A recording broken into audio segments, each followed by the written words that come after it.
What food has made you wonder, how did our ancestors discover that this was edible?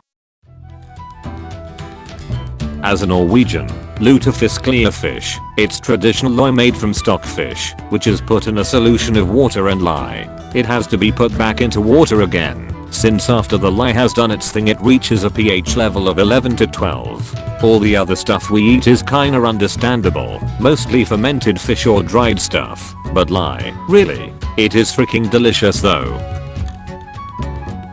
Fugu, hands down. Me, goddammit no Steve. I'm not eating that. The last 400 people who tried it died. Steve, well yeah. But I tried it a little different this time. Classic Steve. Shrimp. You know those little bugs that live in the dirty water? I bet those taste great once you get rid of the antennae, the creepy crawly legs and the head. You know how babies and animals always explore by putting stuff in their mouth. That basically whatever it is, someone somewhere has gone. I wonder if I can eat it. It either worked out a okay B, not so good, let's not eat that again C, death. Prawns. Who looked at those eldritch bottom feeding horrors and thought they'd go nice with a flesh pink sauce? No thanks, pal. No thanks. I often think similarly about crabs. Armed and armored sea spiders? Looks delicious. Rhubarb. The leaves are poisonous, but the stalk is delicious. That's why we should all remember John, the first to eat the leaves. Rhubarb is also the word that extras in movies are told to say over and over again, because it makes for good background noise. Potatoes. I want to know who first dug up one of these ugly little dirt tumors and went, yep, I'm going to put that in my mouth. Seems like a good idea. Ugly little dirt tumors. That is the best name for anything ever. Vegemite. I understand it's man-made and all, but how did they smell it and think this'll be great on toast? To be fair, Vegemite in the wild has a different, more bitter taste. Originally it was used to ward off drop bears, but obviously someone thousands of years ago decided to eat it and see what it tasted like. So this might be slightly off topic, but it is related to this thread. I have a book about surviving in the wilderness. It talks about wild edibles and how to determine if something is edible or not. Steps. 1. Pick up item. Press against skin. Wait an hour. 2. No problems from that. Now mash that item on one part of your skin. Wait an hour. 3. No rash or anything. Now press that food against your lip. Wait an hour. 4. No signs of anything bad. Now press that food against your tongue. Wait an hour. 5. Now eat a tiny bit of it. Wait an hour. Then from there it is basically eating small pieces, working up to big pieces, and seeing if it's edible. Edit. Some people are saying wait as long as 8 hours between steps. My steps were for starvation conditions. Note that the skin you rub whatever it is on should be a sensitive area like your inner elbow or where your neck meets your jaw. Oysters. How could someone think to eat something that looks like it came out of a bull's nose? Whoever thought there must be some edible part of this poisonous fugu fish, and I'm going to find it was a madman. Some emperor who forced subjects to eat every part, but everyone only gets a specific part. You live and are healthy, you get land. You die, well shit, not your problem anymore.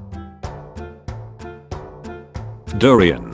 Let's take this spiky ass fruit that smells like shit and crack it open, see some yellow gooey shit, and start eating it. It smells rotten. It's the consistency of budgers. It tastes okay, I guess. And an hour after you eat it, you start belching up sickening burps. One night I ate a big bite of shrimp scampi, and it had the biggest ball of garlic on the bread. So yummy. About half hour later I chugged a Red Bull. What resulted was the worst smelling burps I've ever produced. I ended up at a bar on a Friday night, and I kept trying to swallow down these mustard gas burps. I could tell some of the toxic gases escaped from the corner of my lips and the faces on those surrounding me. I will never forget.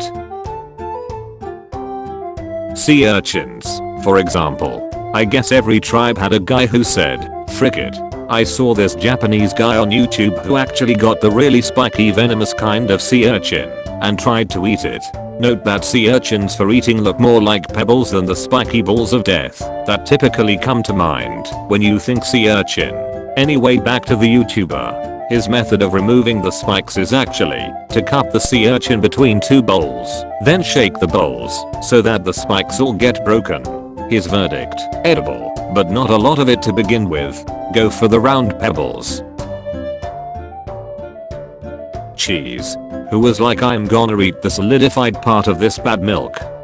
And the process to make cheese is so complicated I can't figure out how it was discovered in the first place.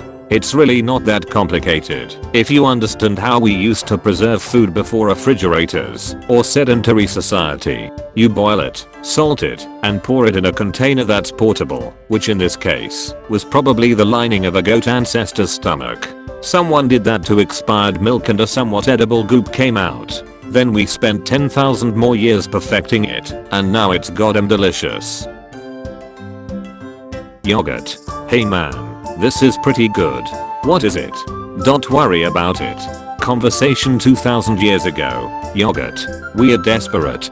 Just eat it. Mushrooms. How did they discover which ones were edible? Maybe they used them to poison their enemies and accidentally used an edible one, and thus discovered that some of them can actually be eaten? Who knows? They cold observed animals eating certain types and avoiding others. Artichoke. Let's take that spiky ass weed that makes your hands taste better for days and boil it for an hour or two, so we can scrape a tiny bit, if nothing, off the leaves with our teeth. How hungry was that dude? Edit. To be clear, I love artichokes, and they do not require butter or mayo to be delicious. I was at a business lunch as a grown-ass man in my 40s, having never eaten artichoke, and the other guy orders a grilled one as an appetizer. 5 minutes later I'm still chewing on my first leaf, trying not to show the why do people eat this face when I notice him scraping the leaf with his teeth. That information would have been very valuable ahead of time. Civet coffee. Although more of a recent discovery, 18th century, but who in their right mind decided, I'm going to make coffee with this animal's poop? I'm surprised I see no mention of coffee in general. How on earth did people figure out to pick the berries, ferment them, dry them, roast them, grind them, put that into boiling water, filter it out again, and drink the fluid? Surströmming, you know, the Swedish fish that is put underground to rot. I like it was invented accidentally. Salt used to be pretty expensive, so some traders didn't use enough to preserve the fish properly, but sold it anyway. When they came back they were surprised when the townsfolk asked if they had any more of the fish prepared in that way. But why would somebody eat it? I mean, the way it smells is terrible. The answer is always grains. I can't figure out how our ancestors discovered that prehistoric varieties of wheat or barley were edible. Good question. I can offer you some insight there. When my dad was a kid, on a farm that was just barely more than a homestead, they chewed barley seed for a snack. They didn't have money for gum anyway. As kids out exploring, they hunted too, to supplement the family food supply. Even in the 1980s, when I was a kid, we'd carry a gun with us while exploring the woods.